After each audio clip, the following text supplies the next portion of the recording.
Come on. Where are we going? Well, it's about time I made another video on The Breakfast Club. In case you're not familiar, I'm a therapist. In the past I've made a ton of different character analysis videos, breaking down their behaviour, their psychology, everything we can understand about them. My first video of which was on Allison. It was like the 5th video I ever made on this channel. I remember it sat on about 30 views for weeks before suddenly exploding, and it's not my best video, but it's not bad, it's just too short and concise to say as much as it should do, I think. But I watched it back, it got me thinking about Allison again, and about the big thing many comments on that video talk about, which is her transformation. Because she begins the story labelled as the basket case, the archetype of the weird outsider. She dresses black, and it draws up this metaphor of someone hidden. The true, deeper, vulnerable Allison hidden beneath all this black and all of these weird things she does. Some of the lies she tells and everything. This is me summarising what the film itself seems to be saying, by the way. We'll get onto the problems with that soon. But essentially, she's got to learn to open up, to connect. And when she does, she then gets this very symbolic makeover from the prom queen archetype, which is Claire. Suddenly Allison is not all hidden beneath black, but she's there. She's plain to see. And Andrew finds her beautiful. There's a faint, ugly duckling transformed into a beautiful swan feel about it, and as such, many people have issues with this plot point. It brings up a lot of conflicting arguments with interesting points made that it's fascinating to go further into, I think. It deserves a video of its own, and yeah, I reckon I've got something really good to say about it, although you'll be the judge of that, no doubt. Anyway, what should we think about Allison's transformation? Let's get started, as we so often do, with the obvious point first.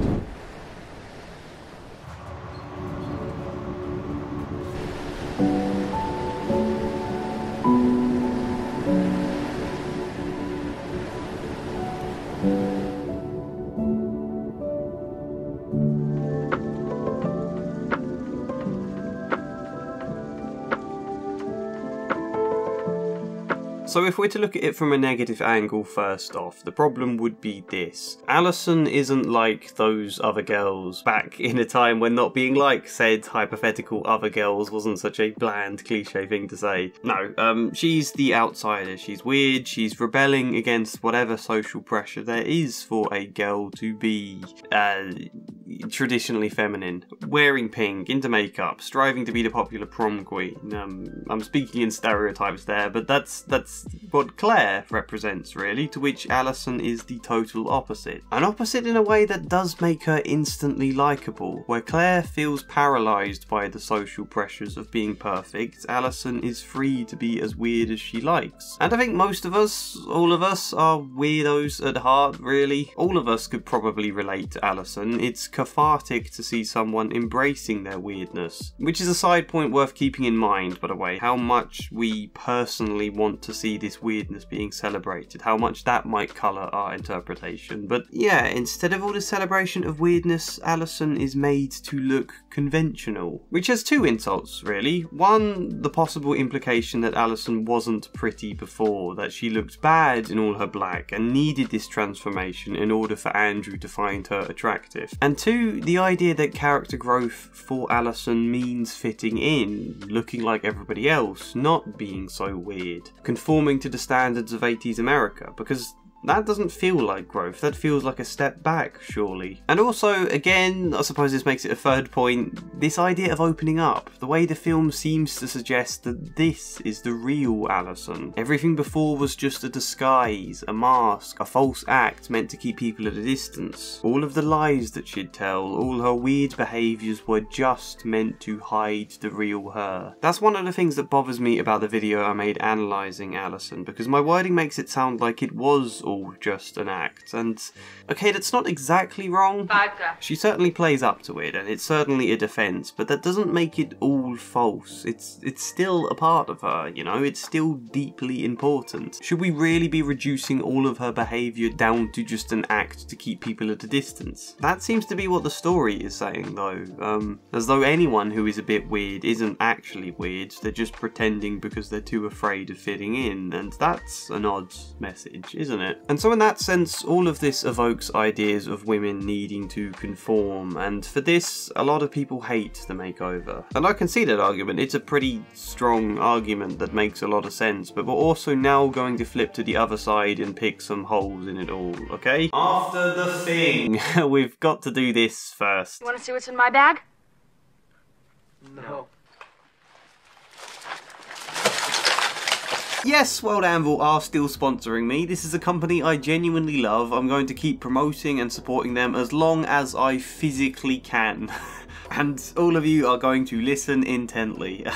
World Anvil is an online tool for world building, character creation, story planning and writing, campaign building and playing lots of different games. A load of useful stuff. I use it for my novel with the sprawling mess all of my world building turned into, and even just like, I was keen on my fictional town having a strong sense of community, so there was pages after page of who lives where, what do they think of their neighbours, where do they work, what are their opinions on local gossip. I don't know, a very big sprawling mess that World Anvil can really help to organise with hyperlinks, different categories, timelines. You can even completely build out of your own designed calendars. Again with hyperlinks attached to other articles and a map to link the different timeline events too if you fancy that. When there is so much detail it is hard to remember it all, and having something like this to just quickly glance at and see what happens where and when becomes so damn handy. And there are other tools as well. I've not used all of them yet myself, but all the ones I have used are pretty straightforward. They do have lots of tutorials for how to use everything, but I've never needed to watch them. I've just figured it out myself pretty easily. There is a link in the description, and as a pinned comment there is the code TREE, which entitles you to 40% off any of their yearly subscriptions. And if you want to try it out first, they have a free version. Test that out for as long as you like first. Get familiar with World Anvil. You know, if you're interested, click the link. World Anvil. The first hole I'm going to pick, odd expression that, isn't it? I'd assume it's a fabric related metaphor. But the first hole is that Claire's arc details the complete opposite of Allison. You know, sure, Allison develops to end the film more seemingly fitting in, but Claire, who was already this very classic image of conformity of what a girl is supposed to be, despite, you know, at the same time being sneered at or sexualized for it, Claire is all of that, and her arc has her becoming more free to be herself. You can certainly criticize the film for not letting Claire go far enough with that, but she is less conforming. She's just inching out into exploring who am I beyond all the social pressure. So it's not saying Allison has to be like Claire at all, because it's also saying Claire needs to change, you know? It's kind of saying both of them need to find a middle ground, which obviously is kind of the point of the film. These kids stuck into the stereotypical labels they're given, learning to break free and explore all sorts of other sides, discovering that all of them are a brain, athlete, princess, basket case and a criminal. So it's not saying Allison needs to be a princess instead of a basket case, it's saying she can be both and many other things too, because that's what identity is really, a confusing, wonderful mix of stuff. Alright, yes, it's after her transformation that Allison finally gets the boy. Oh, I don't like that phrase. I don't like wording it that way. It's only now though that she's noticed and seen as beautiful. That's a good point it's hard to argue against, although I will come back to it later. But even so, that's part of what makes Allison so interesting, because particularly in the 80s there is this really strict sense on how girls are supposed to be, and because Allison isn't like the Claires of the world, she's seen as crazy, as a weird basket case, just for being a bit different. That's interesting, isn't it? The way the characters look at Allison to begin with. Either she tries to conform to the stereotypical image, or in not doing that, she's looked on like a weird outsider, where then you would naturally play up to all of that weirdness as a way to make it your armour, in the words of Tyrion Lannister. The point is, it's hard for her to find a middle ground where she can be free to be herself without everyone suddenly looking on her like some insane other. Either you fit in or you don't. Either you're all black or it's a Claire style makeover. That's the position she's put in, and there's a really interesting story in that, I think. There's also the symbolic quality of her transformation. Are we taking it too literally? You know, perhaps it is just symbolic of Allison opening up, revealing who she is. She starts this film not talking to anyone, keeping a total distance, then she ends it opening up. That's a good thing, isn't it? And her makeover is symbolic for that. I don't think the point is meant to be that all of Allison is entirely transformed, so much as the point being this is who she already was deep down. These are the clothes she was already wearing beneath the black, after all. This is the face she had half obscured before. Here she is. Not her defense, not her barrier, but her. Which again might be implying only ever dressed like this as a defense, which isn't a good implication, but I don't know if that's just being pedantic about the metaphor. So I think this positive argument has meaning too, that the makeover is a positive metaphor for Allison learning to connect. And even if we're going to criticise the idea of Andrew only falling for her once she dresses differently, let's not forget Andrew has already seen Allison for who she is by this point in the film. He's already reached her heart in a beautifully moving scene where, to be clear, he wasn't saying, oh, all this black, all this distance is some false act, I want to see the real you. He wasn't saying that the way Brian was sort of dismissing Allison's behaviour, rolling his eyes at all her talk about being on the run and keeping lots of stuff in her bag. No,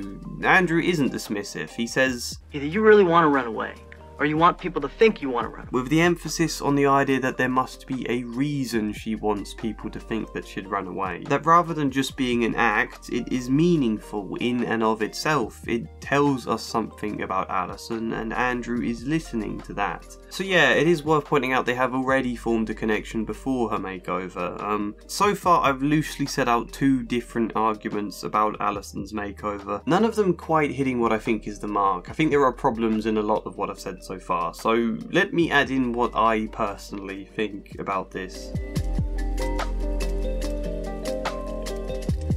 The Breakfast Club is a film about a group of kids attempting to discover who they are. Not actually discovering, but attempting to, because they don't reach some perfect conclusion of, oh, this is who I really am at the end of the film. No, in many ways, that's the power of this film. It understands that nobody reaches a point of finally perfectly knowing who they are. We're all too confusing and ever-changing for that to be the case. Instead, the concluding final discovery of this film is just that they are all far more complex than they first thought they were. That's a great conclusion. They are all more free than they thought they were to explore. It sounds really unsatisfying for a film's conclusion, but it's not. It's so impactful because it makes you feel, yes, these kids truly have their whole lives ahead of them. They're not boxed into something definite. They can go on to be whoever the hell they might slowly discover that they do want to be. Beautiful message. That's why this film has endured for almost 4 decades now, and so in that sense, who is Allison gonna be? A lot of us want her to be the weird outsider, those of us that relate to that.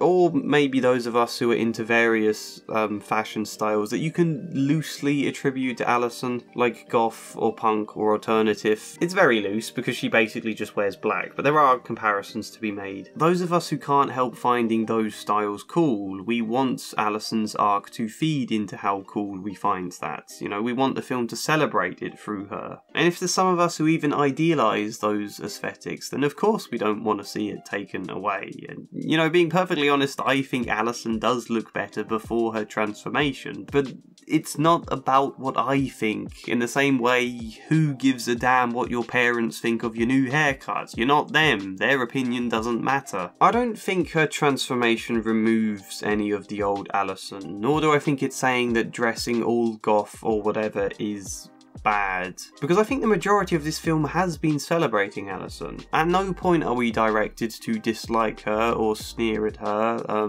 even when the other characters seem to be doing just that. And I don't think a makeover erases any of that. I think it just says, this is Allison trying out something different for a day. Because it might literally be a day. She might easily go back into school on Monday dressed as she normally is, in the same way any of them might go back into school again not being overt friends anymore. I'd like to think they would be friends, but we don't know. Or what if Allison doesn't want to wear black anymore? You know, what if that was just her experimenting with something for a while, and now she's going to experiment with dressing like this for a while? Probably slowly take bits from both styles, or maybe others, until she settles on a way of dressing that feels right for her. You know, when I was a school kid, there was a lot of people who dressed full-blown emo, and then a lot of those people later on didn't want to dress like that anymore. That's not saying being emo was bad.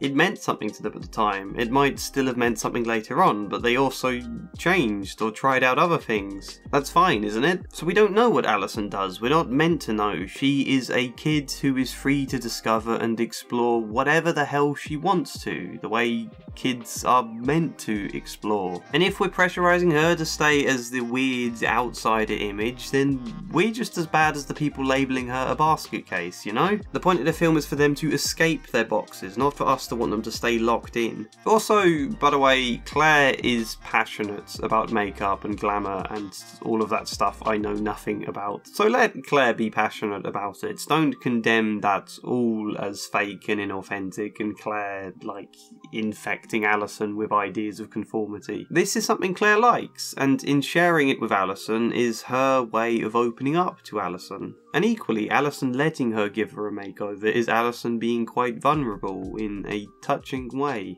It's the two of them getting to bond over something, allowing both of them to be that bit more open. Why are you being so nice to me? You're letting me. In terms of the execution, I think there are things to criticise here. In premise, I like this transformation, but yeah, there are fair reasons people feel negatively towards it, and I think some of that does come down to the film not expressing the point perfectly. For example, if Claire had also had a slight makeover, like I don't know, worn Allison's top, messed up her hair a little, I don't know, something slight that suggests she's also taking something away from Allison, and is exploring what it's like to not be as perfect. That would have helped. And we should also probably say that this is a film from the 80s. It is outdated in places. It's still important, I think, to criticise art. We should watch The Breakfast Club and point out what we think doesn't add up, but we can also hopefully understand it is 40 years old. So I'd say that's my position. There are some issues with the execution, but I still like the idea behind the transformation. Kids are free to explore, so let them explore freely. And also don't forget to disagree with me in the comments. I'm aware this will probably spark some feelings, and therefore it is right that you comment. There will be counter-arguments or caveats or things I haven't noticed or forgotten to mention. This is my opinion, but the video is doubly rich when people can also get to read lots of other opinions in the comments too. That's what makes for a fun discussion, and how generally good all of you tend to be with that on my channel is a massive part of what makes this so fulfilling. So thank you, do more of that. Like the video if you liked it, subscribe, support me on Patreon if you fancy that, and yeah, expect a character analysis on Vernon in the near future. Otherwise, hopefully see you next time. And as ever, a special thank you goes to Luke Hoare, Thankyou Caber, Michael Gallagher, In Squares, Flying Spider, Kellyanne Davidson, Samara Salsi, Joshua C. Follier, Chad Bramwell and Michael Hart. Thank you.